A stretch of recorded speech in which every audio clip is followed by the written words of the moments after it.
What's up guys? I thought I would just place the Gear 360 2017 side by side with the Gear 360 2016 and take a look at the differences. So here I've got them in a controlled lighting environment. This is inside kind of like a corporate building. And the lighting is pretty controlled, although there is natural light coming in through the front door of the building. There I am doing a little jig, and this is looking really good on both cameras. I think they're actually quite similar, and they're handling both the shadows and the highlights quite well. Okay, so now let's look at the stitching.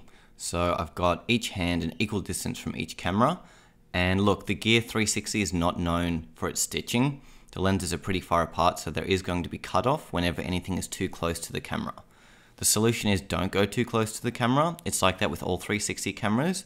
However, between these two, the Gear 360 2016 has a more noticeable seam line and a more noticeable cutoff. The 2017 version is an improvement, however it's not perfect. And here we have the resolutions of each camera. Yes, they did up the resolution with the new camera, however it's just not that much, is it? It's like 200 pixels in total. It's not going to make that much difference, so for resolution, don't buy this camera based on expanded resolution. There are other much better features you should buy this camera for, but it's not the resolution. I mean, don't get me wrong, 4K video looks amazing and it's better with the Samsung cameras than basically any other brand. So really, you have two of the best 360 video cameras money can buy at the moment right here. Alright, here they are handheld. Do you see any difference in the stabilization? Is one smoother than the other? Stabilization has been okay from my experience so far. There are definitely better cameras, so this isn't really the perfect camera to shoot with handheld. It's better putting it on a tripod for video or a selfie stick for photo. Psst, I don't know about you guys, but to me the 2017 version looks way more stable. Nowhere near as much shake, and it's actually a relatively smooth experience, almost like there is a gimbal underneath the 2017 camera. Not the 2016 though, that's shaky as hell. Something that was hotly debated from my last test footage video was the disparity in exposure between the front and back lenses in strong sunlight.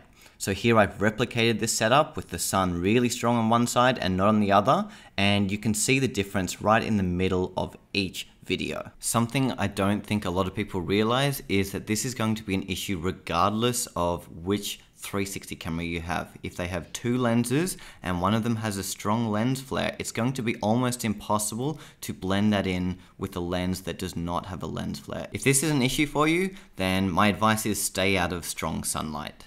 Okay, here we have the Gear 360 2016 sound. What does it sound like?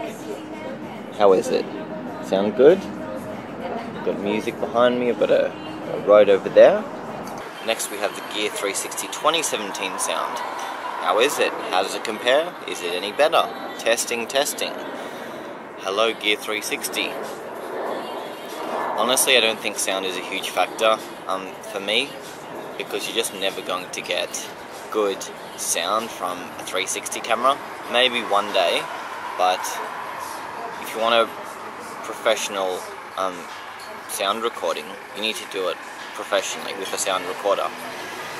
It's just like shooting video with a microphone on top of your video camera, as opposed to someone actually holding a mic or having a lapel mic. Huge difference. If you want a professional result, you need to be a professional and invest the money in a proper sound recorder. Look, these cameras will be fine for just basic sound. Anything more, and you want to invest in a proper recorder. Alright, so here we have them both in low light, and I know what you're thinking. What? The 2016 version looks better. Well, does it? Yes, it is lighter, but it's grainy as hell. 2017 is dark, but look, it's looking pretty sharp. So I wouldn't necessarily say the 2016 is better. So what I'm going to do now is I'm going to do a quick color grade and see if I can bring out the best in both cameras. Okay, so I've brought up the exposure on the 2017 video and now it's the same as the 2016. I couldn't bring the 2016s up very high at all, only because that grain becomes so obvious that it just ruins the image completely. whereas you can see on the 2017 the grain is much less.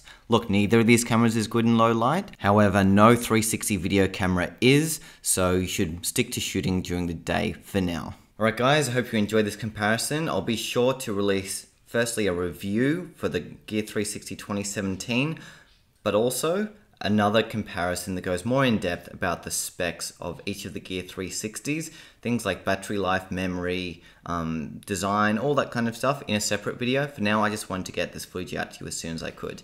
Okay guys, keep living your life in 360. Don't forget to follow us on Facebook, Instagram, YouTube, and Twitter. Well, not really Twitter because I couldn't tweet to save my life, but the other ones, active on them every single day, so you'll be sure to get lots of education and inspiration from those. Alright guys, talk to you soon. And I'll put a link in the description for where you can get both of these cameras super cheap on Amazon. Okay, bye.